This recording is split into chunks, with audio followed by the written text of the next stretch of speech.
ರಾಮನಹಳ್ಳಿ ಗ್ರಾಮದಲ್ಲಿ ಮಣ್ಣು ಮಾದರಿ ಸಂಗ್ರಹಣೆ ಬಗ್ಗೆ ನಮ್ಮ ರೈತರು ಈಗ ತೋರಿಸ್ಕೊಡ್ತಾರೆ. ಬನ್ನಿ ಅವ್ರನ್ನ ನೋಡೋಣ. ತಮ್ಮ ಪರಿಚಯ ಮಾಡ್ಕೊಳ್ಳಿ. ಸರ್, ನನ್ನ ಹೆಸರು ಕುಮಾರ್ ಅಂತ ಹೇಳ್ಬಿಟ್ಟು ನಾನು ರಾಮನಹಳ್ಳಿ ಗ್ರಾಮದ ವಾಸಿ, ಮತ್ತು ಹಳ್ಳಿ ಮೈಸೂರು ಹೋಬಳಿ ಹೊಳೆನರಸೀಪುರ ತಾಲೂಕು ರಾಮನಹಳ್ಳಿ ಗ್ರಾಮದ. ಕುಮಾರ್ ಅವರೇ, ಈಗ ನೀವು ಮಣ್ಣು ಮಾದರಿ ಮಾಡ್ತೀವಿ ಅಂತ ಹೇಳಿದ್ರಿ, ಈಗ ಯಾವ ಉದ್ದೇಶಕ್ಕೆ? ಸರ್, ಇವಾಗ ನಾನು ತಿಳಿದ ಮಟ್ಟಿಗೆ ಸುಮಾರು ಪೂರ್ವಜರ ಕಾಲದಿಂದನೂ ನಮ್ಮ ಅವ್ರ ಕಾಲದಿಂದನೂ ಭೂಮಿನ ಉಳುಮೆ ಮಾಡ್ತಾನೆ ಬಂದಿದ್ದಾರೆ. ಹಾಗಾಗ್ಬಿಟ್ಟು ನಾವು ಇವತ್ತಿನ ಇದರಲ್ಲಿ ನಾವು ಬೆಳೆಯಕ್ಕೆ ಬಂದಾಗ ನಮಗೆ ಭೂಮಿಯ ಫಲವತ್ತತೆಯನ್ನು ತಿಳಿಬೇಕು. ಮೊದಲನೇದಾಗಿ ಭೂಮಿಯಲ್ಲಿ ಯಾವ ಪ್ರಮಾಣದ ಫಲವತ್ತತೆ ಇದೆ, ಅದೇ ರೀತಿ ನಾವು ಯಾವ ಪ್ರಮಾಣದ ರಸಗೊಬ್ಬರವನ್ನು ಬಳಸಬೇಕು ಅಲ್ವಾ. ಅದೇ ರೀತಿ ಈ ಭೂಮಿಲಿ ಯಾವ ಬೆಳೆನ ಬೆಳೆಯೋಕ್ಕೆ ಸೂಟಬಲ್ ಅಂದರೆ ಇದಾಗಿದೆ, ಮುಂದಿನ ಯಾವುದನ್ನು ಬೆಳಿಬೇಕು ಅನ್ನೋದು. ಮತ್ತೆ ಭೂಮಿಲಿ ಸುಮಾರು ವಿಧ ಇದೆ, ತುಂಬ ವಿಧ ಇದೆ. ಅದರಲ್ಲಿ ಕಪ್ಪು ಮಣ್ಣಿದೆ, ಕೆಂಪು ಮಣ್ಣಿದೆ, ಮತ್ತೆ ಜೌಗು ಮಣ್ಣಿದೆ, ಮರಳು ಮಿಶ್ರಿತ ಮಣ್ಣಿದೆ. ಹಾಗಾಗಿ ನಾವು ಯಾವ ಮಣ್ಣಲ್ಲಿ ಯಾವ ಬೆಳೆನ ಬೆಳಿಬೇಕು ಅಂದ್ರೆ ನಮಗೆ ಮಣ್ಣಿನ ಮಾದರಿಯ ಪರೀಕ್ಷೆ ತುಂಬಾ ಅಗತ್ಯ ಆಗಿರ್ತದೆ. ಯಾವ ಮಣ್ಣಿದೆ, ಈಗ ನಮ್ಮ ಮಣ್ಣಲ್ಲಿ 2-3 ತರ ಭೂಮಿ ಇದೆ. ಆ ಭೂಮಿಗೆ ಈಗ ನಾವು ಪ್ರತಿ ಭೂಮಿಗೂ ಒಂದೇ ಬೆಳೆ, ಈಗ ಮೆಕ್ಕೆಜೋಳ ಬೆಳಿತೀನಿ ಅಂದ್ರೆ ಮೆಕ್ಕೆಜೋಳನೇ ಹಾಕಿದ್ರೆ ಕೆಲವಲ್ಲಿ ಒಳ್ಳೆ ಬೆಳೆ ಬರ್ಬೋದು, ಕೆಲವರಲ್ಲಿ ಒಳ್ಳೆ ಬೆಳೆ ಬರೋಲ್ಲ. ಅದಕ್ಕೆ ನಾವು ಕಾರಣ ಹುಡುಕ್ತಾ ಹೋದಾಗ ನಮ್ಮ ಕೃಷಿ ಇಲಾಖಾಧಿಕಾರಿಗಳು ನಮಗೆ ಪೂರ್ಣವಾದ ಸಲಹೆನ ಕೊಟ್ಟರು. ಮಣ್ಣು ಪರೀಕ್ಷೆಯನ್ನು ನೀವು ಮಾಡೋದ್ರಿಂದ ನಿಮ್ಮ ಭೂಮಿಯಲ್ಲಿ ಯಾಕೆ ಈ ಭೂಮಿಲಿ ಒಂದೇ ಟೈಮಲ್ಲಿ ಬಿತ್ತನೆ ಮಾಡಿದ್ರು ಕೂಡ ಈ ಭೂಮಿಲಿ ಯಾಕೆ ಇಳುವರಿ ಬಂದಿಲ್ಲ ಅನ್ನೋ ಇದಕ್ಕೆ ನಾವು ಒಂದು ಇದನ್ನ ಕೇಳಿದಾಗ ಅವರು ಹೋಲಿಕೆ ಮಾಡಿ ನೋಡಿದಾಗ ನಮಗೆ ಕೃಷಿ ಇಲಾಖೆ ಅಧಿಕಾರಿಗಳು ನಮಗೆ ತುಂಬಾ ಸಹಕಾರ ಕೊಟ್ಟು ಅವರು ಮಾದರಿ ಮಣ್ಣು ಪರೀಕ್ಷೆಯನ್ನು ನೀವು ಒಮ್ಮೆ ಯಾಕೆ ಮಾಡಿಸ್ಬಾರ್ದು ಅಂತ ಹೇಳಿದಾಗ ನಮಗೆ ಅದ್ರ ಬಗ್ಗೆ ಇದನ್ನ ಕೊಟ್ಟರು. ಆ ಮಾಡಿಸೋದ್ರಿಂದ ಏನಪ್ಪ ಉಪಯೋಗ ಆಗುತ್ತೆ ಅಂತ ಅಂದ್ರೆ, ಈಗ ನಾವು ಒಳ್ಳೆ ಇಳುವರಿನ ತೆಗಿಬೋದು, ಉತ್ತಮ ಇಳುವರಿನ ತೆಗಿಬೋದು. ಮತ್ತೆ ಕೆಲವು ಏನಂದ್ರೆ, ಈಗ ಕೆಲವು ಲಘು ಪೋಷಕಾಂಶಗಳ ಕೊರತೆ ಇರುತ್ತೆ. ಜಿಂಕು, ಬೋರಾಕ್ಸ್, ಜಿಪ್ಸಮ್ಮು, ಈ ತರ ಕೊರತೆ ಇರುವಂತಹ ಲಘು ಪೋಷಕಾಂಶಗಳನ್ನ ನಾವು ಅದನ್ನ ಬಳಸೋದ್ರಿಂದ ಭೂಮಿಯ ಫಲವತ್ತತೆನ ಮತ್ತೆ ಅಧಿಕ, ಮತ್ತೆ ಅದೇ ರೀತಿ ನಾವು ಆರ್ಥಿಕವಾಗಿ ಸಬಲತೆಯನ್ನ ಸಾಧಿಸಬಹುದು. ಆರ್ಥಿಕವಾಗಿ ನಾವು ಯಾಕೆಂದ್ರೆ ನಮ್ಮ ಈ ಅಪ್ಪ ಹಾಕಿದ ಆಲದ ಮರ ಅನ್ನೋ ತರ ಪೂರ್ವಜರ ಕಾಲದಿಂದನೂ ಒಂದೇ ಮಾದರಿಲಿ ನಾವು ವ್ಯವಸಾಯ ಮಾಡ್ತಾ ಇದೀವಿ.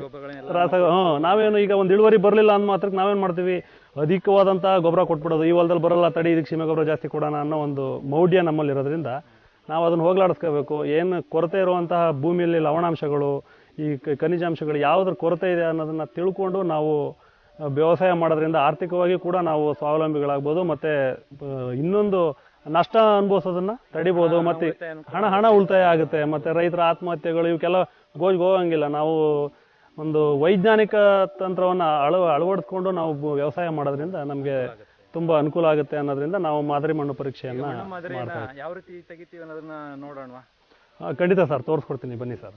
ನಾವು ಮಣ್ಣಿನ ಮಾದರಿಯನ್ನು ತೆಗಿಬೇಕಾದ್ರೆ ಮೊದಲನೇದಾಗಿ ಕೆಲವು ಮುನ್ನೆಚ್ಚರಿಕಾ ಕ್ರಮಗಳನ್ನು ಅನುಸರಿಸಬೇಕಾಗುತ್ತೆ. ಅದರಲ್ಲಿ ಬದುಗಳ ಪಕ್ಕದಲ್ಲಿ ಮಣ್ಣನ್ನ ತೆಗಿಯೋಕೆ ಹೋಗ್ಬಾರ್ದು. ಅದೇ ರೀತಿ ಮರದ ಕೆಳಭಾಗದಲ್ಲಿ ಅಂದ್ರೆ ನೆರಳಿನ ಜಾಗದಲ್ಲಿ ನಾವು ಮಣ್ಣನ್ನ ತೆಗೆಯೋದಕ್ಕೆ ಹೋಗ್ಬಾರ್ದು. ಜಮೀನಿನ ಒಳಭಾಗದಲ್ಲಿರುವಂತಹ ಲೈಟ್ ಕಂಬಗಳ ಅಂದ್ರೆ ವಿದ್ಯುತ್ ಕಂಬಗಳ ಕೆಳಭಾಗದಲ್ಲೂ ಕೂಡ ನಾವು ಮಣ್ಣನ್ನ ತೆಗಿಲಿಕ್ಕೆ ಹೋಗ್ಬಾರ್ದು. ಅದೇ ರೀತಿ ಜಮೀನಿನ ಒಳಭಾಗದಲ್ಲಿರುವಂತಹ ಹಳ್ಳ ಪ್ರದೇಶ ಮತ್ತೆ ನೀರು ನಿಲ್ಲುವಂತಹ ಜಾಗಗಳು ಮತ್ತೆ ತಿಪ್ಪೆಗುಂಡಿಯಂತಹ ಪ್ರದೇಶಗಳಲ್ಲೂ ಕೂಡ ನಾವು ಮಣ್ಣನ್ನ ತೆಗಿಬಾರ್ದು. ಹಾಗೆ ಜಮೀನಿನ ಒಳಭಾಗದಲ್ಲಿ ತಿರುಗಾಡುವಂತಹ ಜಾಗಗಳಲ್ಲೂ ಕೂಡ ನಾವು ಮಣ್ಣಿನ ಮಾದರಿಯನ್ನ ಸಂಗ್ರಹಿಸಬೇಕಾದ್ರೆ ಎಕರೆಗೆ 4ರಿಂದ 5 ಕಡೆ ನಾವು ಅದನ್ನ ಜಡ್ ಆಕಾರವಾಗಿ ಅಂದ್ರೆ ಭೂಮಿಯ ಇದರಲ್ಲಿ ಜಡ್ ಆಕಾರವಾಗಿ ನಾವು ಅದನ್ನ ಇದು ಮಾಡಬೇಕು. ಇವಾಗ ನಾವು ಮಣ್ಣಿನ ಮಾದರಿಯನ್ನ ತೆಗಿಬೇಕಾದ್ರೆ ಕೆಲವು ಕ್ರಮಗಳನ್ನ ಅನುಸರಿಸಬೇಕಾಗತ್ತೆ. ಅದರಲ್ಲಿ ಮೊದಲನೇದಾಗಿ ನಾವು ಮಣ್ಣಿನ ಮೇಲ್ಭಾಗದಲ್ಲಿರುವಂತಹ ಕಸ, ಕಡ್ಡಿ, ಇತರೆ ಶೆತ್ತೆಗಳನ್ನ ನಾವು ಎಲ್ಲಾನು ಸ್ವಚ್ಛಗೊಳಿಸ್ಕೋಬೇಕಾಗತ್ತೆ. ಸ್ವಚ್ಛಗೊಳಿಸ್ಕೊಂಡ್ರ ನಂತರ ಆ ಮಣ್ಣನ್ನ ನಾವು ವಿ ಸೇಪಲ್ಲಿ ಅಂದ್ರೆ ವಿ ಆಕಾರವಾಗಿ ನಾವು ಮಣ್ಣನ್ನು ತೆಗಿಬೇಕು. ಅದರಲ್ಲಿ ಕೆಲವೇನಪ್ಪ ಅಂತಂದ್ರೆ, ಈಗ ಬೆಳೆಗಳ ಆಧಾರದ ಮೇಲೆ ಮಣ್ಣು ಪರೀಕ್ಷೆಗೆ ನಾವು ಕೊಡಬೇಕಾಗತ್ತೆ. ಈಗ ನಾವು ಇವಾಗ ನಾವು ಭೂಮಿಯನ್ನು ಸ್ವಚ್ಛಗೊಳಿಸಿದಂತ ನಂತರ ನಾವು ಬೆಳೆಗಳ ಆಧಾರದ ಮೇಲೆ ನಾವು ಭೂಮಿಯ ಆಳವನ್ನ ನಾವು ನಿರ್ಧರಿಸ್ಕೊ. ಕೆಲ ಬೆಳೆಗಳು, ಈಗ ಮೆಕ್ಕೆಜೋಳ ಮತ್ತೆ ರಾಗಿ ಈ ತರ ಬೆಳೆಗಳಿಗೆಲ್ಲ ಆದ್ರೆ ನಮ್ಗೆ 1/2 ಅಡಿ ಆಳನ ತಗೊಂಡ್ರೆ ಮಾತ್ರ ಸಾಕಾಗುತ್ತೆ. ಅದೇ ನಾವು ದೀರ್ಘ ಬೇರುಳ್ಳ ಬೆಳೆಗಳು ಅಂದ್ರೆ ಹತ್ತಿ ಮತ್ತೆ ಕಬ್ಬು ಈ ತರ ಬೆಳೆಗಳಿಗೆಲ್ಲ ಆದ್ರೆ ನಾವು ಸುಮಾರು 1 ಅಡಿ ಆಳದಷ್ಟು ಭೂಮಿನ ಅಗೆದು ಆ ಭೂಮಿಯ ಮಣ್ಣಿನ ಮಾದರಿಯನ್ನ ನಾವು ಸಂಗ್ರಹಿಸಬೇಕಾಗತ್ತೆ.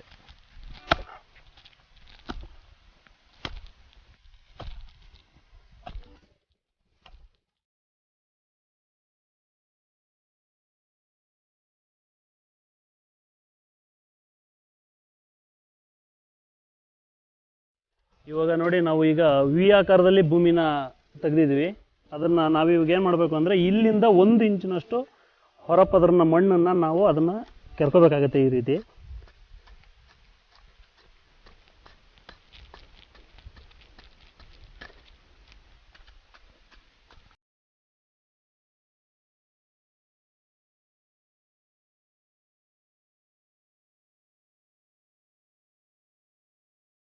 ತೆಗೆದಂಥ ಮಣ್ಣನ್ನು ನಾವು ಸುಮಾರು ಅರ್ಧ ಕೆ ಜಿಯಷ್ಟು ಮಣ್ಣನ್ನು ನಾವು ಒಂದು ಕಡೆ ಸಂಗ್ರಹಿಸಬೇಕು. ಅದನ್ನು ಇದರಲ್ಲಿ ತೇವಾಂಶ ಇರೋದ್ರಿಂದ ನಾವು ಇದನ್ನು ನೆರಳಲ್ಲಿ ಒಣಗಿಸಿದ್ರೆ ತುಂಬ ಸೂಕ್ತ, ಒಣಗಿಸ್ಬೇಕಾಗುತ್ತೆ ಕಡ್ಡಾಯವಾಗಿ.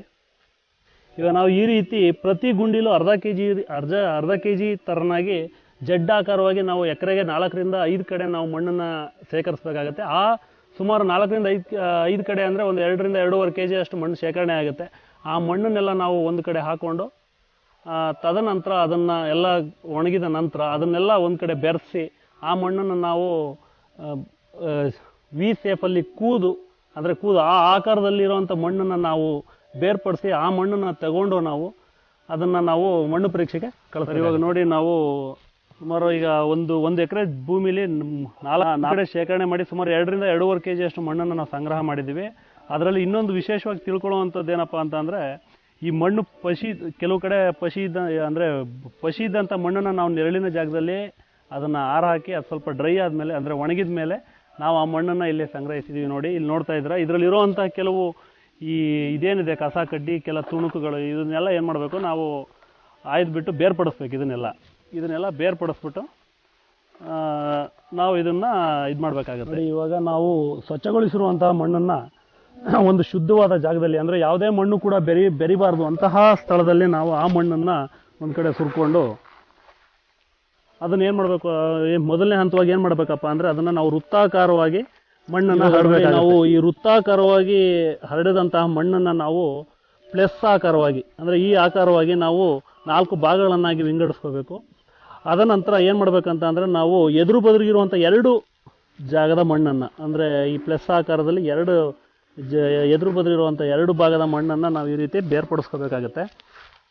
ಈ ರೀತಿ ಬೇರ್ಪಡಿಸ್ಕೊಂಡು ಇನ್ನು ಉಳಿದಂತಹ 2 ಭಾಗದ ಮಣ್ಣನ್ನು ಪುನಃ ಒಂದು ಕಡೆ ಸೇರಿಸಿ ಅದನ್ನು ನಾವು ಪುನಃ ಮಿಶ್ರಣ ಮಾಡಬೇಕು. ನೋಡಿ, ಆ 2 ಭಾಗನ ತೆಗೆದ ನಂತರ ಇನ್ನು ಉಳಿದಂತಹ 2 ಭಾಗದ ಮಣ್ಣುಗಳನ್ನ ಮಿಶ್ರಣ ಮಾಡಿ ಮತ್ತೆ ಅದೇ ವೃತ್ತಾಕಾರವಾಗಿ ಹರಡಿದ್ದೀವಿ.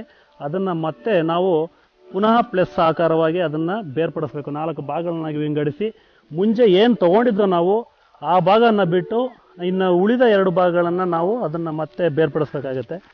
ಈ ರೀತಿ ಬೇರ್ಪಡಿಸಿ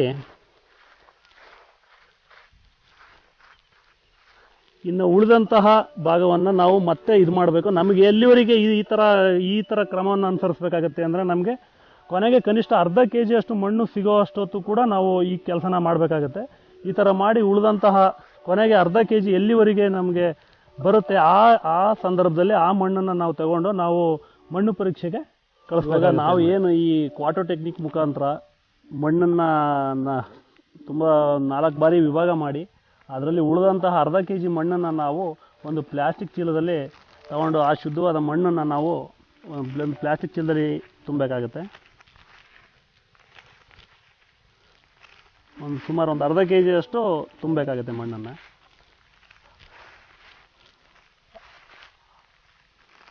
ಆ ಚೀಲವನ್ನು ತುಂಬಿದ ನಂತರ ನೋಡಿ, ಈಗ ನಾವು ಮಣ್ಣಿನ ರೈತರ ಹೆಸರು, ಅವ್ರ ತಂದೆ ಹೆಸರು, ಗ್ರಾಮ, ಸರ್ವೆ ನಂಬರು, ಮತ್ತು ಆ ಜಮೀನು ವಿಸ್ತೀರ್ಣ ಎಷ್ಟಿತ್ತು, ಹಿಂದಿನ ಬೆಳೆ ಏನು ಮಾಡಿದ್ದೋ, ಮುಂದಿನ ಬೆಳೆ ಏನು ಮಾಡಬೇಕು ಅಂದ್ಕೊಂಡಿದ್ದೀವಿ, ಮತ್ತು ಮಣ್ಣಿನ ವಿಧ ಯಾವುದು, ಈ ರೀತಿ ಎಲ್ಲ ವಿವರಗಳನ್ನು ಬರೆದು